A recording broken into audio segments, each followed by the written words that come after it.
coming down. Casey, go grab it. No! Right. Well, here we go, Kevin. Casey, where are we? We are here in beautiful Phoenix, Arizona, in a part of town that is known as by the airport. It's got a lot of really amazing things, such as a Marriott and some office buildings. You know, believe it or not, Kevin, a younger version of me lived just a few miles away. You were in Arizona. I was sort of cutting my teeth, as they say, practicing the trade of journalism at the Arizona Republic. And then after I did it for 6.5 years, I was allowed to leave. I also feel like Phoenix has become like the kind of like testing ground for a lot of our great technology companies, you know, like Waymo's are now, they were in Phoenix before they were in a lot of places. Yep. Obviously, you know, these drones we're about to see are here because it's like, it has good weather year round. It's hot and dry, which turns out to be a good recipe for testing new technology. Exactly. And, you know, maybe they're a little more loose about stuff like regulation. And oh no, they are a lot more loose about regulation. I knew it was time to leave Phoenix when I went into a coffee shop and I went up to order coffee, and there was just a guy sitting, like, reading with his gun on the table. And I thought, there's no call for that, sir. No one is like, He really said, if you touch my Java. Yeah, he really said, don't talk to me before I've had my coffee.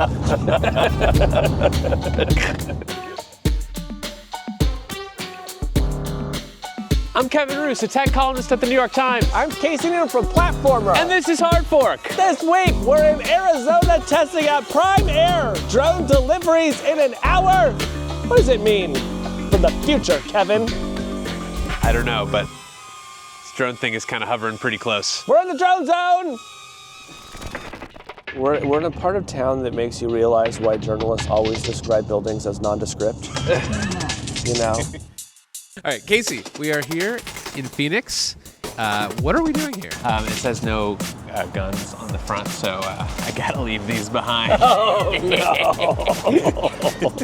no. Well, today we have been invited to sample Amazon's latest and possibly craziest way of getting goods to customers, drones. And the idea of using drones to deliver packages in the air is not a new one. Amazon first released at least the concept of a drone delivery program more than a decade ago. And since then, the company has tested drone delivery service in Lockford, California, and they also offer a version of it in College Station, Texas. But this new program here in the West Valley, Phoenix metro area of Arizona is the next major step for Amazon to prove that this service can work at scale. So the company invited us to check it out. We said yes, and then all hell broke loose on the East Coast as seemingly everyone who looked out the window in New Jersey saw a swarm of drones whose origins, at least as we record this, are still unknown. We won't spoil it, but let's just say we got to the bottom of whether these drones belong to Amazon or not. Yeah, we got a conclusive answer on that one. And we also learned a lot more about Amazon's drone program, their aspirations for it, why it's taking so long to get these things up into the sky, and we actually got to see a delivery ourselves. Yeah, and I mean, look, if you're listening to this and you have concerns about a bunch of drones becoming the default way that Amazon delivers goods, so do we. This was one of the reasons why we wanted to actually come down to the facility, talk to the people who run it, because that's not obviously a good idea to us. And so we wanted to put some of those questions to them. At the same time, I will admit it is cool to watch things fly and take off and land. And that is another reason why we wanted to do this. Yes. So let's go over to the Amazon facility and see how these things are delivering packages and how we can protect our families from them. All right, so we are here at an Amazon facility. This is SAZ2 outside of Phoenix, and we're here with David Carbon. He is the Vice President and General Manager of Amazon Prime Air. Did I get your title correct? You did. You're one of the first. Thank you. Okay. And we're going to see their new drone operation, and we're in the middle of this facility, which is huge, but apparently very small by Amazon standards, where things are moving around and being packed and shipped off to people maybe for the holidays. Casey, you look great in your safety vest. Thank you. As do all of us, really. Yeah. Now, the part of the facility that handles the drone deliveries, do you call that the drone zone? It was very good. We should have, had we thought about it. But no, we call it the paddock. Okay. Prime Air Drone Delivery Center. Okay. And that's at the other end of this facility. Well, that's not as catchy as the Drone Zone. So if you want to take that name, it's free. I'll give it to you without a royalty. It's not as catchy. Okay. We're too far into it now to change. So we're sticking with Paddy. Okay, well, call me next time when you're naming something. I will. So you're doing these drone deliveries now, but you're processing them out of a facility that also processes deliveries that go out on vans the traditional way. Yep. When an order comes in that's going to be sent to a customer on a drone, does it go through the same process up until the very end, or does it sort of get put off into a separate process as soon as the thing comes into the warehouse? It pretty well follows the same process till the point that it becomes a Prime Air package. Okay. And we'll walk you through that. But the only difference when we get to the end is rather than them put the package or your order, better stated, into a bag or into an envelope, they put it into a Prime Air box, which we use to put inside the drone, and the drone then delivers to the house, which you folks will see today. Cool. All right, let's take the tour. Okay, so decanting, for want of a better word. These are picking stations. So you see here behind, the totes are coming behind us here, and someone's taking the package. You see a person with the black vest, Viz vest. They're looking at the screen, they're picking the package, they're putting it into... that was some Tide Pods that went into that one. Lots of Tide Pods. So we're looking at some employees sort of picking and packing These are the various packers that are right envelopes here, and right? boxes. Yep. They're putting it onto a conveyor belt. The conveyor belt's taking it up and away. So this is the special drone box. This is a special drone box. And To the naked eye, it looks like an ordinary box. It's got a hidden floor, right? So you think there's probably about, Oh, so it's got some padding in there. Yeah, so that basically acts what we call as a trampoline, right? It's got some give in it. And every delivery goes in this box, whether it's a tube of toothpaste or something that might take up the whole box. Yep. So here's a order. It's just come in, and it's going into one of the special drone boxes. That has the cushion at the bottom. Yes. So his item was picked from behind. Yeah. He's now going to pack it. This is like a super small item that's going into a fairly large box. That's why I'd like to go in. It looked like it might have been like a tube of lipstick or something. I couldn't tell, but it was probably like a gift card, I think. Oh, it was a gift I card? could be wrong. But so now what happens is the package goes to what we call a water spider. A water spider? Yeah, a water spider is manufacturing operations term for somebody that either troubleshoots or takes a package from one point to the next. We've got them in manufacturing all the time. But we had them at Boeing, we had them at Ford. So what we're going to do, Michael, are we going to walk that to the flex, to our area? We better hurry. These people need their gift cards. This is the official handover. There should be music when this happens. This is the official handover from Same Day Centre. That's now a package given to the drone airport. Have a good flight. So these are the new version of the Amazon drones. These are the MK30s, right? Yeah. MK30 Block 10. I'll explain that a bit later. And they're they're larger than I thought they were. They're like the size of like a Labrador Retriever or something. Like I've never heard them described as that, but maybe a little bigger. I don't know. Yeah, for the listener, it's probably about the size of a Labrador. But if you think about it, it's probably 3.5 feet as fuselage, and everything else is control surface. So an upper and a lower control wing, and then 6 motors around it. The front part is systems like cameras, forward facing, 2 on the outside, 2 looking down. And then you've got your battery on the top, you've got your compute underneath, and everything else is empty space for a package. Yeah, let's go see a takeoff. I want to see this Labrador go. So now, go stay within the green line. Stay within the green line. No funny business. Yes, so we're seeing one of these big MK30 drones. It's like on the sort of like launch pad. It's got we're in sort of, a section of a parking lot that's been sort of fenced off. This is the airport. We're in the airport. We're in the airport, yes, and we are watching It's a federally regulated takeoff. Airport. Yeah, essentially. And it's sort of pointed upright, and it's going to take off vertically. It's blue and white. It has an Amazon logo on the tail. And Yeah, if you were picturing like a drone like you would get your child for Christmas, this is not that. It is much larger. Yeah, this how much do these things weigh? 80 pounds. 80 pounds. pounds. Just under 80 pounds. Like a Labrador. Yeah, I have a Labrador, it's about 80 pounds. Yeah. So We're hot. we're hot. What's the countdown? Timer 26 seconds Okay. on this pad. It'll run through a sequence now. You'll see those motors spin, right? Okay, powering up. Says I'm good. Motors have just lightly spun. Now they spin. 10, 9, Now we 8, sort of activate. 7, 6, Check each motor 5, profile. 4, 3, 2, 1. Buy little gift card. Have a good trip. So if you think about it, you only hear it for about a minute at either end, and then it's gone.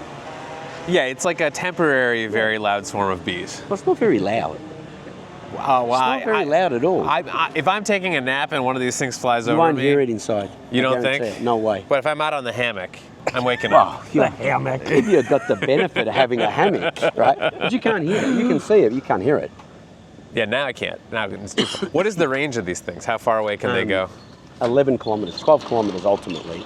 Yeah, I'm American. You're going to have to put that in miles for me. What, like 8 miles? Yeah. 8 Okay. miles. Have you ever lost one? No. Did they still come back? No, well, I mean, we treat them well, we put them in power. They've got no reason not to come back. Wow. So we're at 2 launch pads, 3 landing pads, so we can deconflict and cycle. I see. And you can see... Oh yeah, from is this one coming back This is in? one coming back. So we can run both these pads at the same time. So what the drone's doing is stopping. It's checking in its conformance volume that nothing is obscuring its path, and it's clear to land, and it'll come down and it'll land on the pad. Fully redundant safety system, so there's no single points of safety critical failure. And is an operator landing this, or it is? No, it's all autonomous. autonomous. Now, I have to say, it's quite loud when it's coming down and Really? taking off. I have to disagree. Yeah, I mean, that just seems like if that's flying through your neighborhood, you're going to notice. Let's take you where we're going today, Okay. where you'll have general aviation, helicopters, Cessnas, and golf carts, and then let's revisit your idea of Okay, okay. Because I think when you this thing's 40% quieter than the previous drone, and we're in the 70s from decibel rating, and if you listen to the acoustics of the drone, it's pretty soothing, right? If you think about noise, like a buzz, a mosquito buzzing is a pain, right? But that doesn't mean the decibels are high, right? It's the type of sound, right? So we work really hard on the type of sound of the drone to bring it into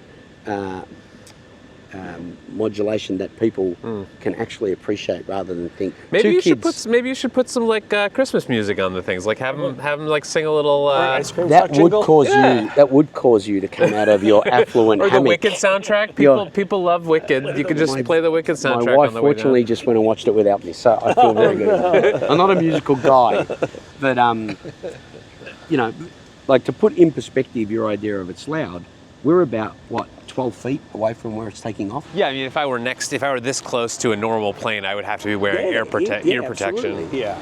Yeah, I mean, I think, if one or two of these landed in your neighborhood during the day, I don't think you would really notice or mind. I think if this becomes the dominant way that people get their Amazon deliveries, it might be more of an issue. It'll never be the dominant way. No. But no way. And ultimately, we'll never do much more than 10% of what people are going to order anyway because of what we can take. This is just another option to get people what they need really quickly.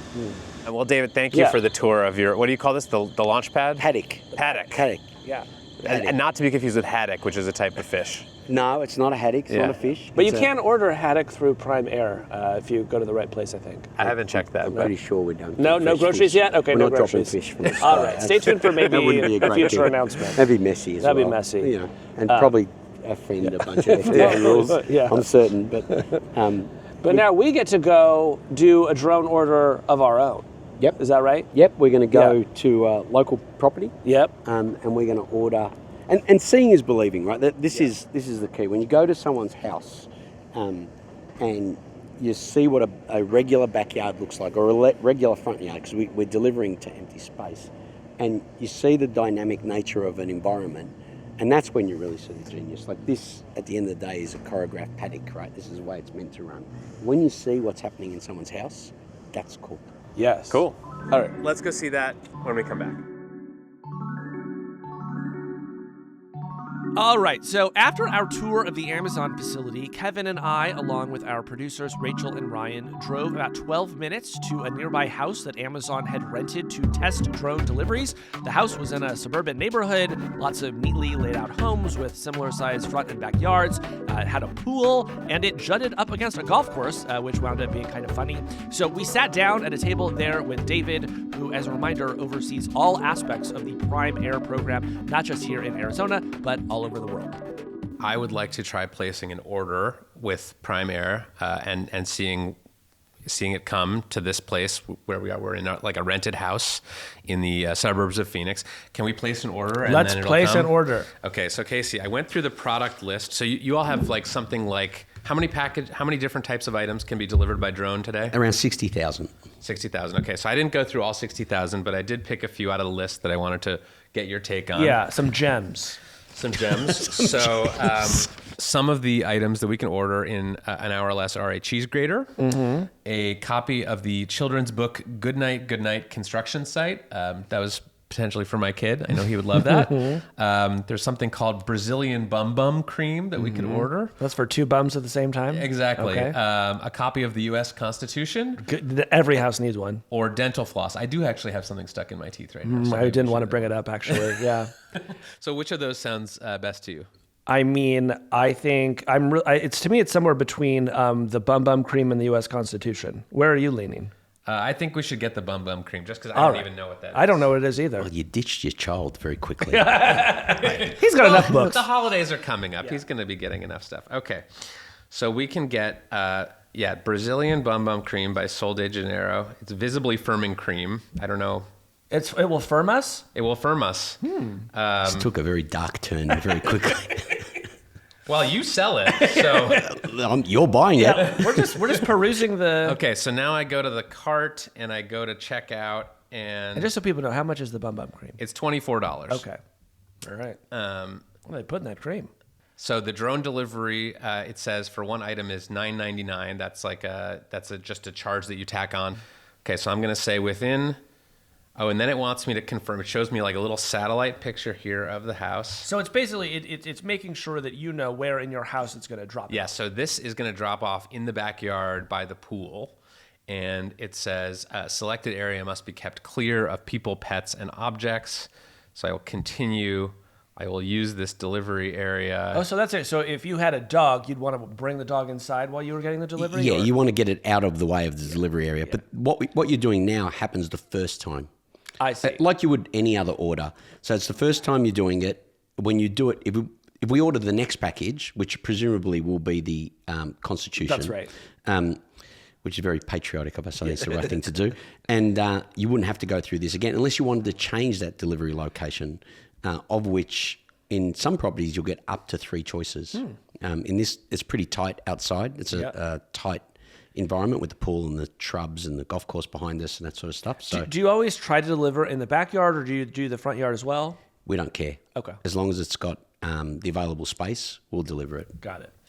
Okay, so it looks like a pretty standard Amazon checkout process, except for this sort of delivery area thing. And then I'm going to go ahead and place that order. And then it says by 2:16 p.m. today, which is in exactly 1 hour, we are predicted to get a delivery by drone. So Yeah. while we wait for our drone delivery to show up, David, we do have some more questions for you. I want to start by asking about different drones, the ones that are currently flying over New Jersey. People are very upset about this. There's a lot of people who are going outside and taking photos of them and posting them on social media. This has become like a big national news story. Are those your drones? Are those Amazon drones? They are absolutely not Amazon drones. All right. Period. Okay. We can rule that one out. We've moved that story forward, Kevin. Yes. Yeah. So, Cutting edge journalism. Yeah. Not us. but you are a drone expert. Do you have any theories about what these drones are? I have no theories. I think it's potentially some kid having fun. But I do want to ask you about this, not because I think you have any special knowledge or insight about these particular drones, but because I think the reaction that people are having. I'm wondering if you watch that as someone who wants to take commercial delivery drones mainstream and says, oh, this might actually be challenging. People's reaction when they see drones flying above them in the sky, at least if people in New Jersey are typical, is not, oh, this is great, let's invite them to come to our neighborhood. It's get this thing out of my face, get this thing out of the sky. People don't like nuisance, right? So we would have the same reaction. It was like 500 motorcycles out the front of your house, you'd have the same reaction. And so, we've been purposeful about integrating into airspace, integrating into aerospace fundamentals, in order that we're like everybody else that legitimately flies, or legitimately does commercial delivery, or legitimately moves a passenger or a package, and that's the key. It's none of us want to be messed around with at our house, right? And particularly when you have no control over it. So whoever's doing it, stop it. And like aerospace regulation it's the law. Yeah, but I guess the question I have is like people from a distance of a couple hundred feet up in the sky, you can't tell if a drone is up there delivering packages or if it's part of some surveillance operation. It seems like it's scary to people. So how do you change the culture where when people see something flying in the air above them, their first thought is not, oh no, I'm under attack. It's, oh, here's my Amazon package. Yeah, I don't know that I would categorise as people's first thought when they see something in the air, I'm under attack. Not in this country, at least. I mean, I heard people on the news talking about wanting to shoot these things out of the air. They're New Yorkers, so... look, I grew up under a flight. I'm probably the wrong guy to ask. Yeah. My dad worked for Qantas. I worked, I've been involved with aviation or been exposed to it all my life. I grew up under a flight path about 5 miles from an airport. So to me, seeing things in the sky is still... holy cow, how does something like that fly? But people don't want to be bothered. And if they're bothered, they're upset. And if they're upset, they're vocal. And our job in the commercial drone delivery industry is not to be a nuisance. So let's go back in time to 2013 when Jeff Bezos originally unveiled the vision. My favorite question. Of Prime Air.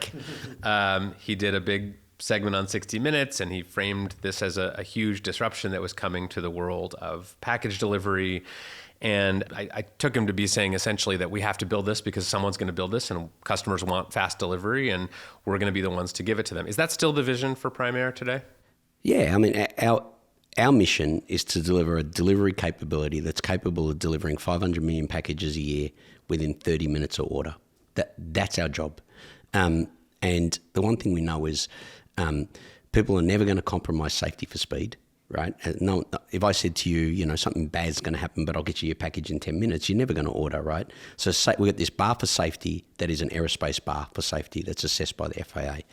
And then, what we do know is as delivery experience gets faster, people will shop more, right? So to me, it's an imperative. If you're going to be in e-commerce, you have to be able to get people things fast. And that's what we're here to solve in these particular types of environments. So Kevin just brought up 2013, the vision is announced. I know you guys have been doing a lot since then, but I still cannot use one of these things to get a delivery at my house in San Francisco. So what's been taking so long? It's really hard. It's like, this is not about can a drone fly, right? Wright brothers prove things can fly. It's not about can a drone carry something. It really is about developing a technology suite to deliver packages at scale where people live around the world. And to do that, you have to fundamentally start with what's the safety target you have to have, right? And for us, that is magnitude safer than general aviation and a magnitude safer than driving to the store. And that's what we're designing up into. On top of that, Amazon's been going for 30 years, right? So you have to integrate into an existing Amazon stack that has been able to take orders. Firstly, it was, a couple of days, then it was 1 day, then it was same day, in a big fulfillment network. And really, if you think about what we have to do, the fastest we normally can do anything is 2 hours. We have to get that package from the point of click to us at the drone fulfillment center or the paddock within 15 minutes, right? Some of these facilities, you can't walk from one end to the other in 15 minutes. So let's talk about those regulatory hurdles, because my understanding is that's a big piece of why this has taken so long to get these things up and running. What has been the hardest thing to get the FAA to sign off on within the U.S.? Yeah, the first thing, regulation isn't the holdup. The reality is nobody was really ready to go and execute deliveries at any form of scale in open airspace that wasn't over paddocks and fields where no one lived anyway, regardless of the FAA. And I think the industry needs to own up to that. I mean, they spend a lot of time lobbying for ignoring standards or aerospace conventions. And certainly from the minute I walked in, at least, and I know this was Amazon's position anyway, we were advocating that there needed to be a policy framework, there needed to be a regulatory framework, and it needed to be steeped in aerospace practice. But you do need specific licenses and approvals, like to operate a drone outside of what's called the line of sight, like where you can be operating it beyond where your operator can actually see with their eyes.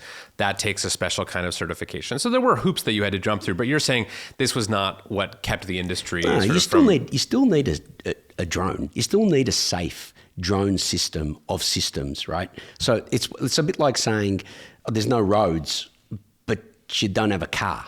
Or there's no roads, but you have this car that you built in your garage, but every third time you start it up, it blows up, right? So the bottleneck was the hardware, in other words, not the regulation. Software, hardware, the integration of all of it, working out how you integrate into airspace.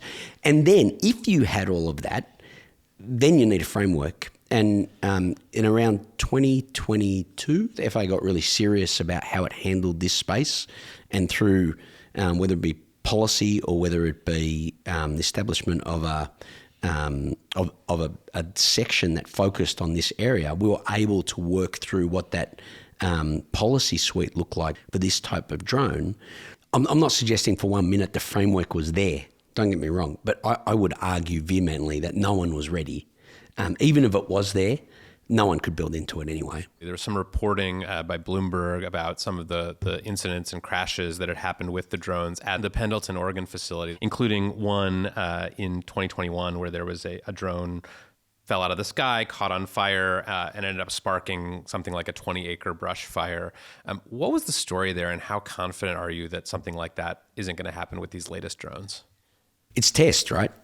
So if you test for failure, you get failure, and you test in controlled environments, right, where you can have where you can have a fire like that, and you have emergency response on ready to respond emergently, and so it makes for good news, but doesn't make for great engineering, right? I would be skeptical if somebody wasn't testing something to failure in this mode. Now, if you've got a big commercial aeroplane, well, you're not flying it into the ground, right? So that was an intentional crash. That wasn't like a malfunction in the system. That particular case was a malfunction in the system, okay. But it was a malfunction we were testing for. So we'd induced that malfunction. We have the luxury of not having humans in danger.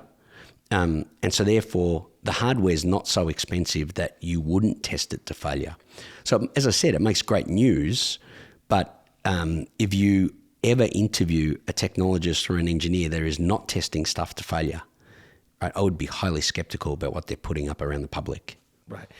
Tell us about, we have some sort of questions about various scenarios that we think are in people's minds when they think about a retailer like Amazon putting a bunch of drones up in the sky and delivering products.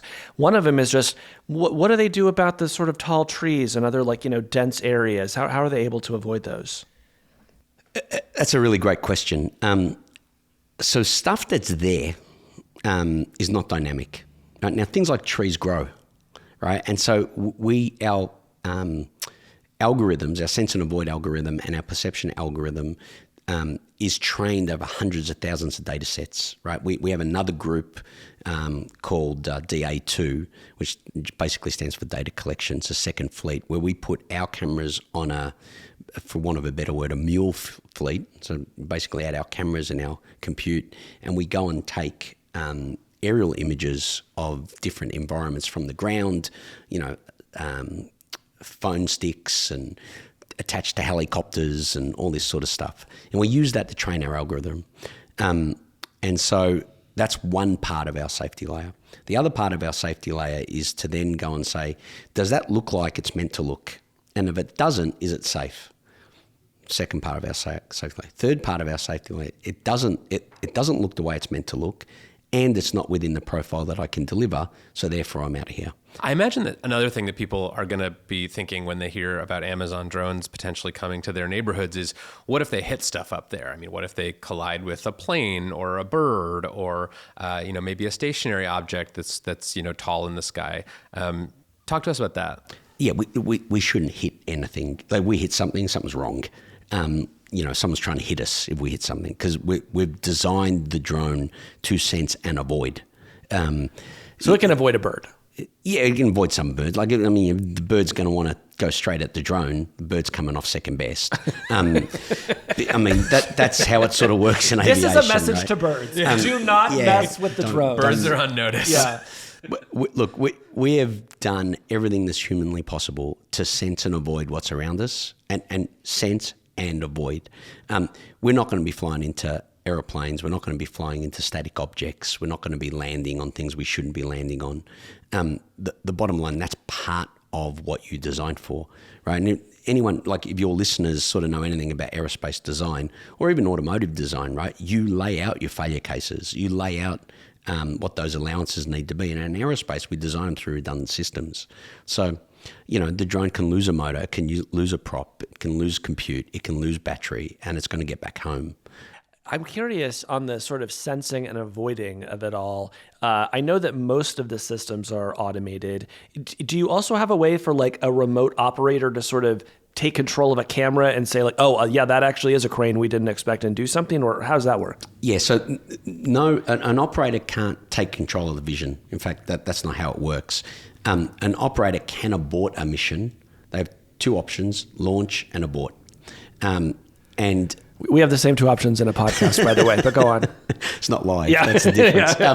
But if they see something dynamically happening that the drone isn't seeing, which, frankly is 0.0% of nothing. That's not going to happen. But they can, if they're concerned about something that's dynamically happening, they can abort the mission. And abort means the thing will turn around and come home. Right. One more thing that I think we should talk about is the risk that people will try to take these things out of the air. There was a man who was arrested in Florida earlier this year for trying to shoot down a Walmart delivery drone with a pistol. It's Walmart, right? Yes. Yeah. Okay. A judge recently ordered that man to pay $5,000 in compensation.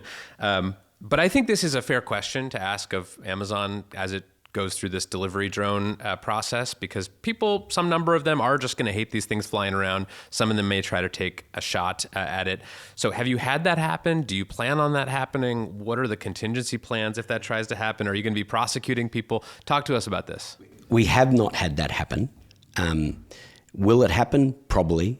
If it does, we'll use the full force of the law. I mean, it's federally dictated airspace. So it's like shooting in an airplane. And if you're silly enough to do that, well, then you're going to jail. It's just that simple. Last one of these concerns, and I have to say this was actually Kevin's idea, and so I'm just going to steal. Do you want to do it? No, do it. Oh, you shot me a look. It's a really good point. I hadn't thought of it. So here's the idea. The idea is you see an Amazon drone coming in, and you think, aha, I can take that off the lawn and resell it. So is there any concern that the drones are going to inspire a new generation of porch pirates who can just watch where the drone lands and then go grab the package? That's not a question. You've stumped me. Oh, no. No, look, I'm not, because unlike dropping something off at someone's front door, we're typically dropping stuff off in someone's backyard, right? So we've got that advantage. And typically, if you need something in 30 minutes, and in this case, if you're in Phoenix and you've paid for it, you're going to want it in 30 minutes. You've been typically standing by to get it. I mean, I know how keen you are to get the butt cream. And He's so very Bum keen. bum cream. It's bum not- bum cream. And he's very keen, let's just say. So, we're listening out for the drone. We're waiting for it to come. Now, we're not going to hear the drone from inside, but, we know it's coming. It gave us a time. So if you want something that keenly, you're going to get to it before anybody else. We have to ask about the cost. And I know you're not going to answer, but I think once they, particularly if they see the video and, the entire production, they're going to say, how much money is Amazon losing on these deliveries? So I know you can't answer it, but tell me, could this possibly be profitable ever? Yeah, absolutely. How? And by the way, if you do want to tell Yeah, us if you how wanna much money answer, yeah. Amazon's losing on every delivery via drone, you feel free to do that. I would like to think of it as an investment. Okay. Okay, how much money is Amazon investing in every drone delivery? Look, the one thing Amazon does better than any other company in the world that I have seen in my time is we take long-term bets. And we take those long-term bets on behalf of our customers. So if, imagine the mocking you would have got, I'm going to sell books on the internet. And 30 years later, look what you've got, right? So this is just the very start. And our models show that at the end of the day, when we say by 2029, we want to deliver 500 million deliveries, we're cost positive. Because you can't deliver packages indefinitely at a loss, right? But at the end of the day, right now, this is learning to scale up to where we need to be. And if you think about the flywheel, it's pretty simple, right? The more customers you can serve, the more packages you can deliver, the more locations you can operate, the cost comes down. My questions are sort of around the density of packages. I mean, it seems to me like Amazon and every other e-commerce retailer depends on being very optimized in the fulfillment centers, in the packing the packages tightly into vans and trucks and sending them out on optimized routes. Sending things one at a time on a drone seems incredibly inefficient, and I just don't understand how you get to the kind of unit costs and economics that you have with something like traditional delivery if you're only able to send out one package or even a handful of packages at a time. Most people order about 1.4, 1.6 packages at a time. I'm not talking about people ordering multiple things at a time. I'm talking about a bunch of, hundreds of packages go into an Amazon van that goes door to door delivering stuff. That goes along a very optimized route. It's not doing one trip to the warehouse, one trip to a person's house, one trip back to the warehouse like these drones are. That seems incredibly inefficient. 10 minutes. Okay. But 10 minutes. And look how many people were working at the fulfillment center today. When you can cycle 21 with that many people, it literally all is cycling.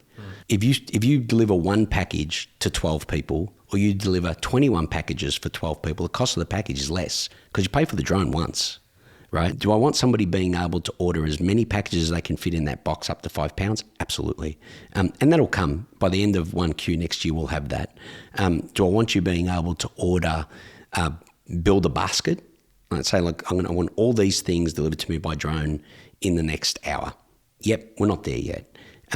But the reality is, when you think about 10 minutes back and forth doing 21 cycles off those two pads, utilizing 12 drones, there's the magic right there. It's cycling. Over a longer period of time, do you hope that drone can carry 10, 15, 20 pounds? Do you see the drone sort of making multiple stops? Not that morphology. We'll create a different morphology. I mean, like a different shape of... Yeah, like you'd have a better... have to use small words around Casey. I know what a morphology is. He's very good, actually. I studied morphology in college. He's morphing right now. Yeah. My grandfather was a morphologist. I'm sorry, go ahead. We will need to look it up.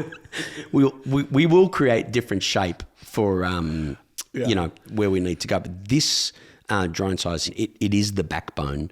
Because if you think about the way this thing is set up, it's to get into backyards or yards or spaces like the one we've got now. And there'll be some stuff we release next year which will show the utility of this drone utilizing other delivery modes, for sure. So people can now get deliveries via drone if they live in the designated area. I assume you chose Phoenix because the weather is very mild here. It's, there's not a lot of rain, not a lot of snow. For people who live in parts of the country or parts of the world where there is worse weather, should those people expect to wait longer before something like Amazon Prime Air is available in their area? Our plan is to start rolling out at scale effective next year. And, this drone has been set out for where our customers are anywhere in the world. That's how we designed it. Now, we're not going to be doing icing conditions, but arguably no one's flying in icing conditions. Look what happens when it's icing at the airport. Airplanes are getting sprayed. It's chaos, that sort of stuff. But that's what it's been designed for. And by the end of 2026, we'll be doing low light deliveries, nighttime deliveries, that sort of stuff. So this is just the start. And you're right, like putting a gift card in a box and shipping it somewhere, that's not the end, that's the beginning. What about dense places where people maybe don't have a backyard with a area big enough to drop a package in? What about people who live in apartment buildings? Kevin, that's a wonderful question. You should ask me midway through next year. Okay.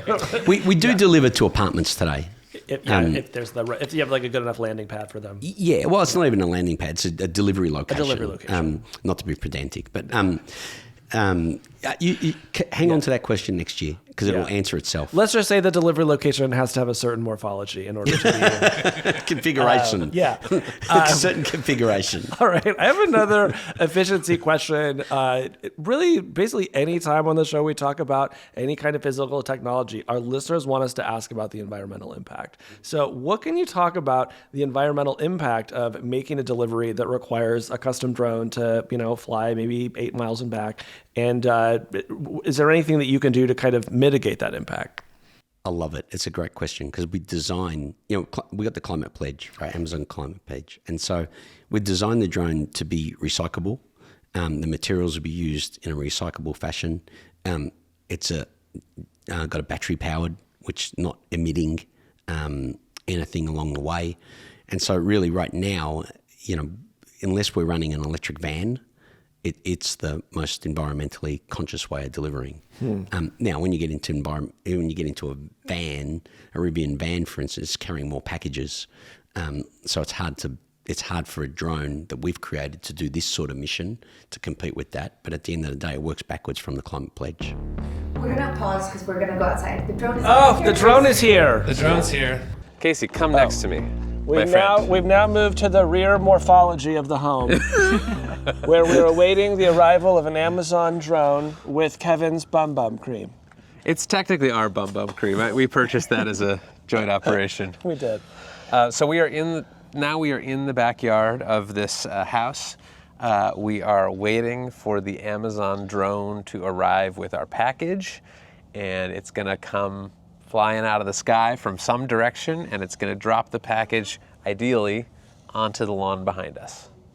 We're next to a golf course also, and it looks like someone's in the sand trap, so sorry about that. I mean, there's a chance he could hit the drone with the ball if he shanks it to the right. Honestly, that'd be pretty impressive. Yeah.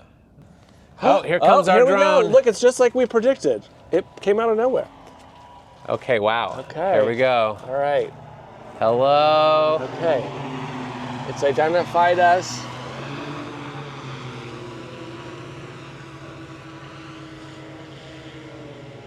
Making sure it's safe to land, I guess. Slowly descending.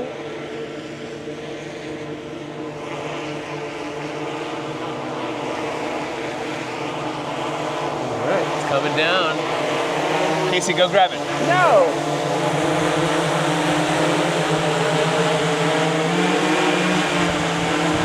Nice breeze. Wow! Okay. Bye. It did not touch down.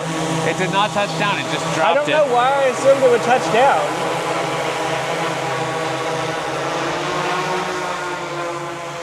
Thank you.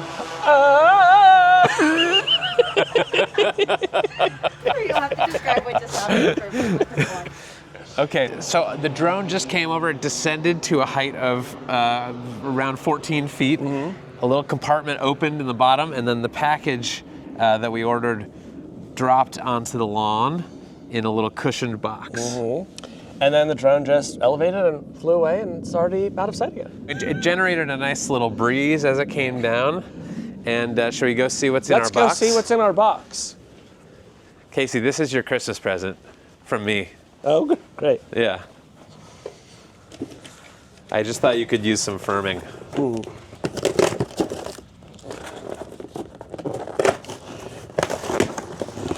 All right. And what do you know? Our Brazilian bum bum cream. For the man who has everything. For the man who's everything. Look at that.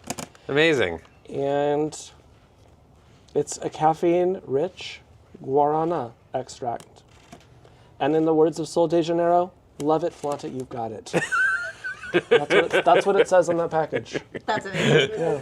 Love it, flaunt it, you got it. Hello. You guys from Amazon? Yeah. Well, Okay, I didn't know if it was somebody. I thought somebody was staying here, and I was going, I better get that box. Put the one box over there. So that's great. No, have you seen the drones before? You're a porch everybody. parrot. Yeah. Are you the neighbor? You scared the life out of a lot of people. Go, who? What the hell's that? What's going on? Associate you guys with New Jersey. Yeah. You know, Yeah. most- a little difference. They're probably 16, 17-year-olds having fun. You guys are a lot older. You know, These guys are from the New York Times, from Amazon. yeah, Yeah. the Amazon, you know. Yeah. So what the heck? No, it's great. I think it's fine. Oh, Yeah. sir, are you local?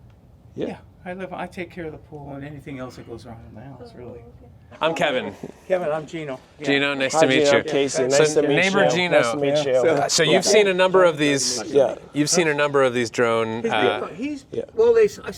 When I come out one day, I seen the truck and I seen all that equipment. The first thing that hit me, well, it's a rental doing a porno here. Yeah. That's the first thing because has that I've happened been- before? Not here, but Okay. I have no other places Yeah. that has Drone happened. delivery porn. Yeah. No, Now, this this is is before quite the a drone series. came. It's So quite then an when I went in there and I imagination. talked to a girl out in front, she says, it's Amazon to film the.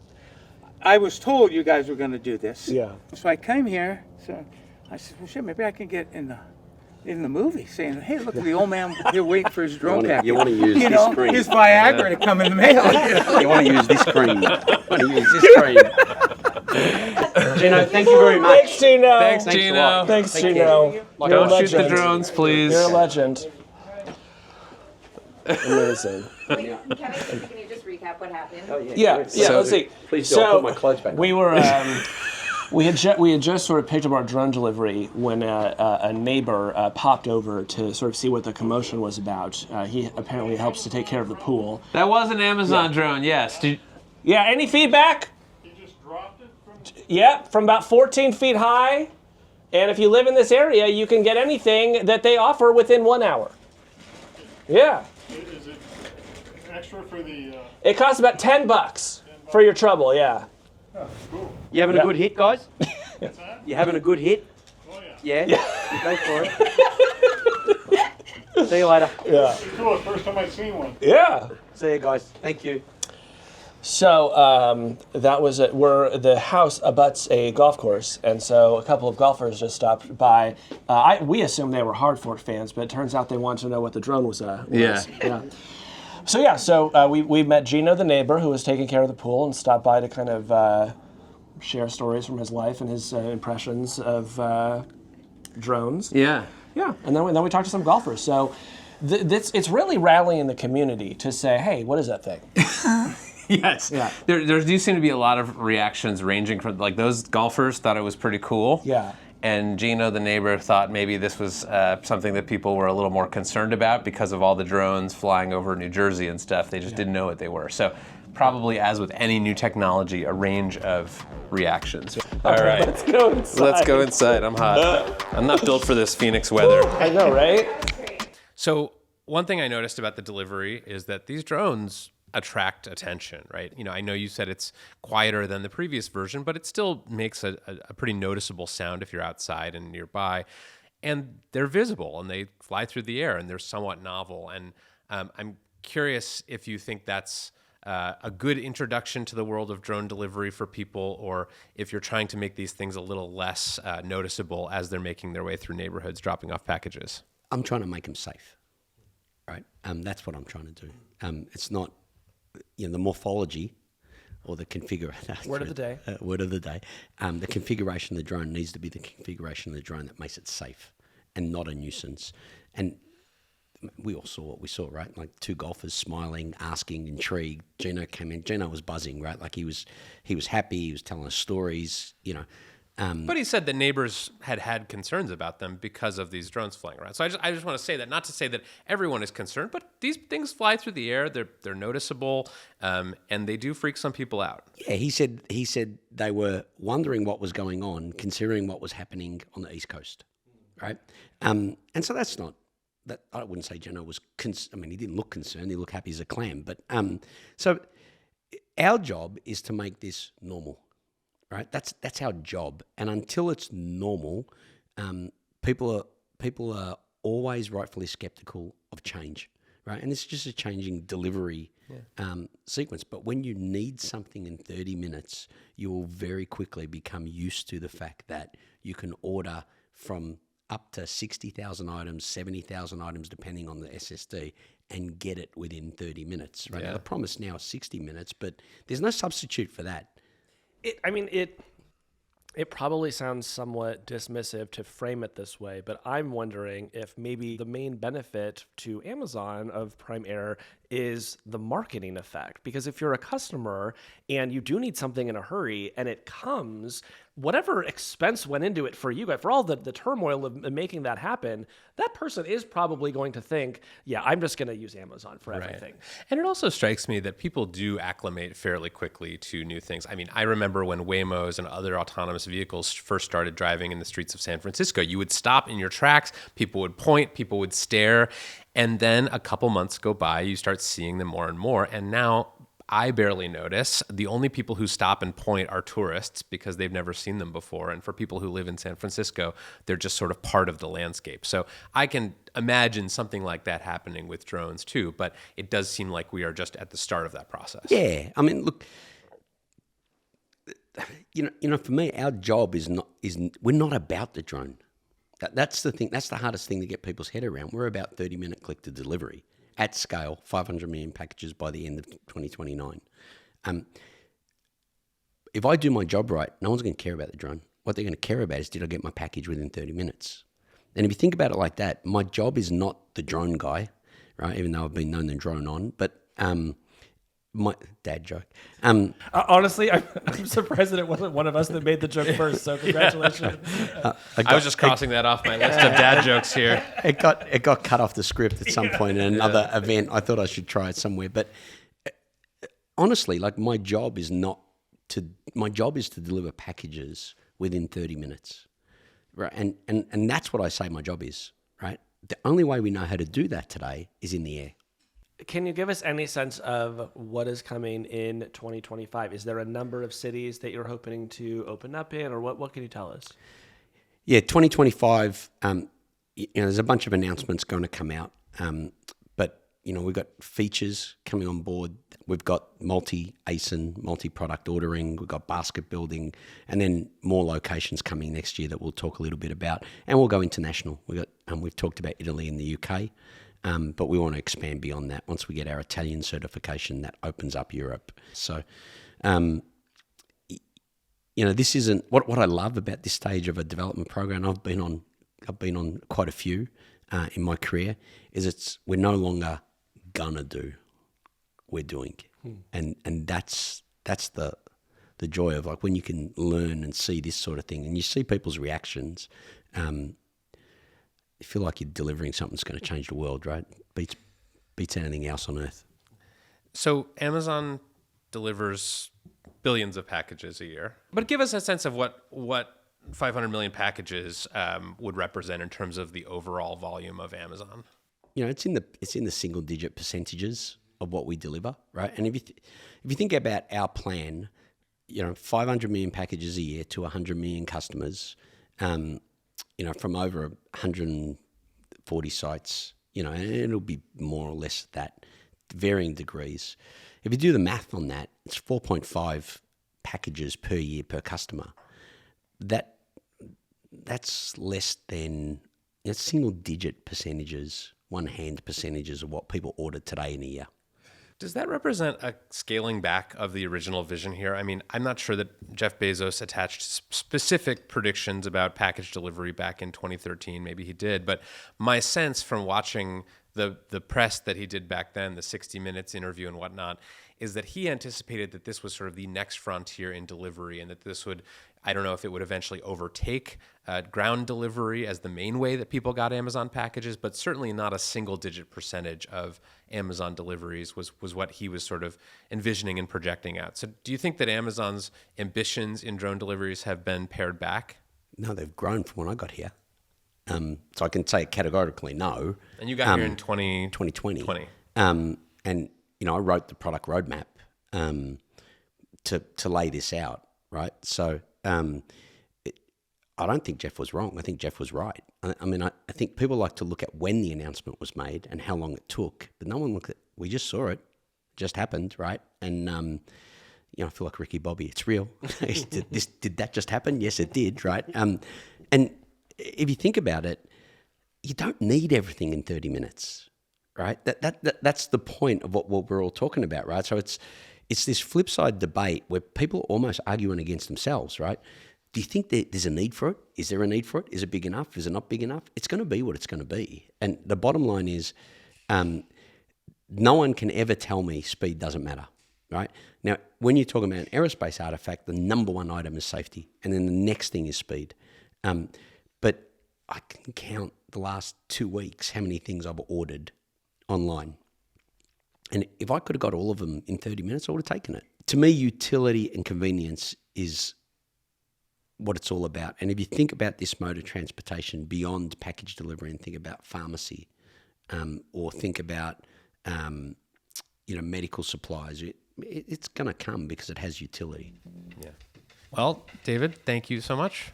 David, I really feel like you delivered on this episode. You really left a carbon footprint. Well, you know what? I'm glad you appreciate it because everybody else is trying to cancel carbon. So, I feel good about that. Hey, guys, thanks for taking the time. I know it's a long day out.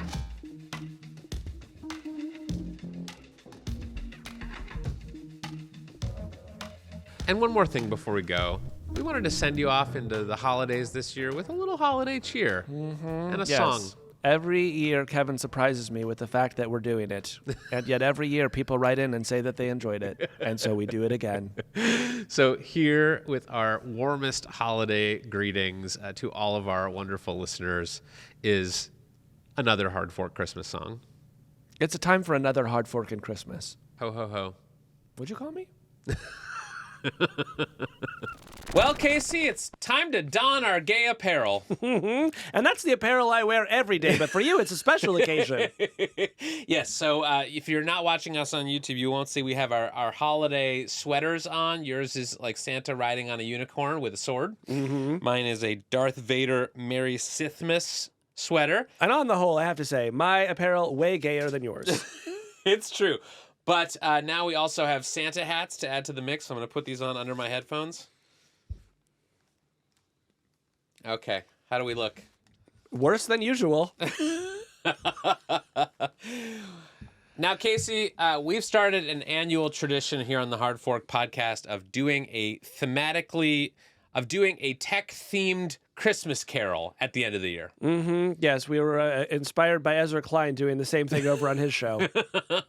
Now, I know you hate this part of our program, but I happen to love Christmas carols. And I also love writing parody lyrics to Christmas songs. And so this year, we have written a new version of Hard Forkin' Christmas, our song from last year. Our hit song from last year. Yes, dozens of people downloaded and listened to it and said that they loved it. So we decided to go again. Yes, You're looking at me like you absolutely hate this, like you'd rather be doing anything else. You know, one of my fondest wishes as a boy would be that I had a beautiful singing voice, but that was not on my journey. You actually do have a nice singing voice. So that's really the difference. It's not so much that I, don't like to sing. It's that I feel self-conscious about my voice. I see. Well, maybe they can use auto-tune or some other kind of magic in the production process. Prayers up to the engineers for what's about to happen. Okay, here we go. Let's sing the new version, 2024's edition of a hard Forkin Christmas. Wait, before we do that, shouldn't we sort of offer some holiday wishes to our listeners? Yes. Yeah. So I guess I would just wish that all of our listeners have a wonderful holiday. We are very thankful that you listen to us each week and manually install Hard Fork on not just your phone, but all your friends and relatives' phones.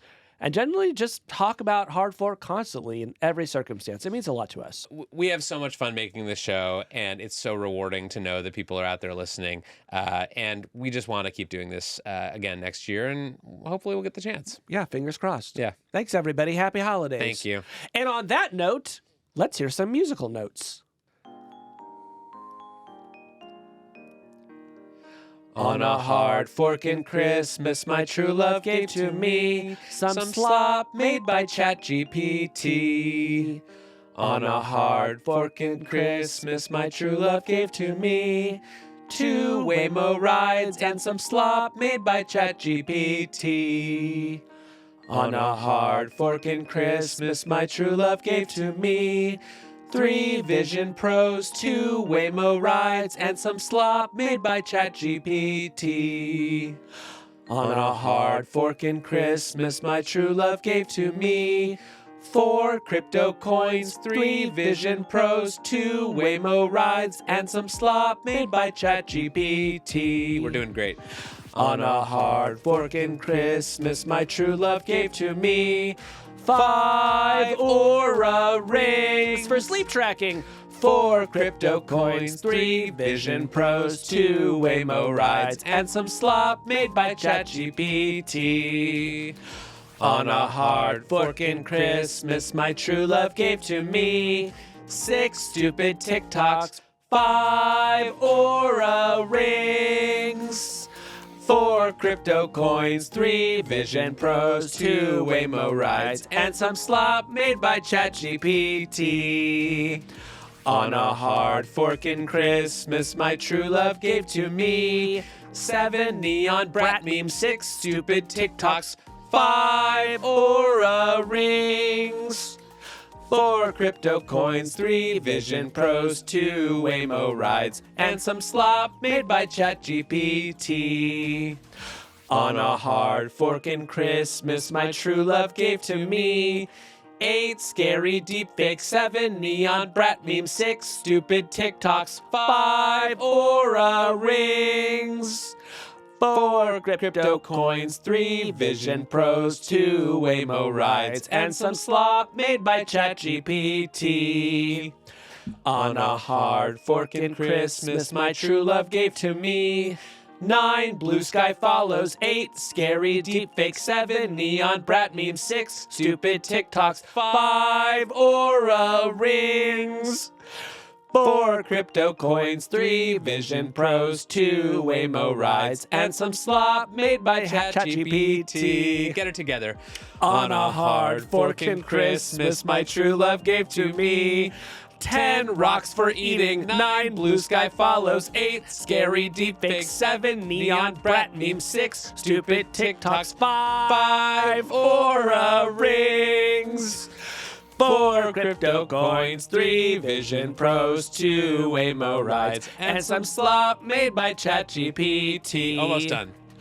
On a hard Forkin Christmas, my true love gave to me 11 poly lovers, 10 rocks for eating, 9 blue sky follows, 8 scary deepfakes, 7 neon brat memes, 6 stupid TikToks, 5 Aura rings, 4 crypto coins, 3 Vision Pros, 2 Waymo rides, and some slop made by ChatGPT. Last one.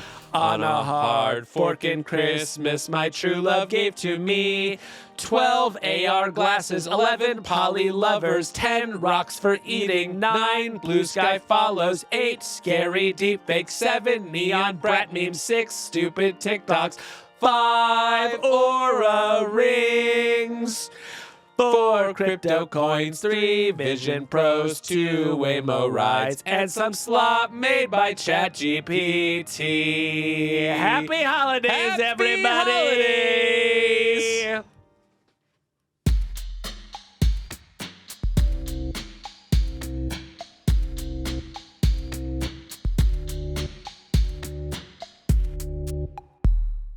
Three 4 crypto Vision Pro. coins, 3 Vision Pros, 2 Wait, what did we Waymo do? rides, and some slop made by ChatGPT. Come back in. Wait, let's do that one again. Yeah, can we do a pickup insert if I screw up like that? That one was a dry run. Let's do it again from the top. No, we were doing so good. I know, but we can do better. How? I can't sing better than that.